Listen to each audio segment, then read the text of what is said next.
ఇంట్లో సొరకాయ ఉండి ఏం కర్రీ చేయాలో ఆలోచిస్తున్నారా? అయితే ఇలా ట్రై చేయండి.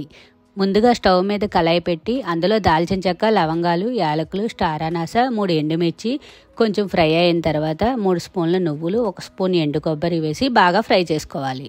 తర్వాత దానిని ఒక మిక్సీ జార్లో వేసి పౌడర్లా చేసుకోవాలి. ఇప్పుడు కళాయిలో నూనె వేసి ఆవాలు, జీలకర్ర, పచ్చిశనగపప్పు, మినప్పప్పు, 1 ఎండుమిర్చి, కొంచెం కరివేపాకు వేసి ఫ్రై అయ్యాక కట్ చేసిన ఉల్లిపాయ అలాగే కొంచెం సాల్ట్ వేసి బాగా మగ్గనివ్వాలి. ఉల్లిపాయలు గోల్డెన్ బ్రౌన్ వచ్చిన తర్వాత కట్ చేసిన సొరకాయ ముక్కలు వేసి బాగా కలుపుకోవాలి. ఇప్పుడు కొంచెం పసుపు, ధనియాల పొడి, జీలకర్ర పొడి, గార్లిక్ పౌడర్, కారం అలాగే మనం మిక్సీ చేసుకున్న పౌడర్ కొంచెం వేసి బాగా కలుపుకోవాలి. మసాలా అంతా ముక్కలకు బాగా పట్టిన తర్వాత కొంచెం వాటర్ వేసుకొని బాగా కలుపుకొని మూత పెట్టుకొని 10 నిమిషాల పాటు మగ్గనివ్వాలి. తరువాత కొత్తిమీర వేసి ప్లేట్లోకి సర్వ్ చేసుకోవడమే. ఈ వీడియో కనుక మీకు నచ్చినట్లయితే లైక్, షేర్, సబ్స్క్రైబ్.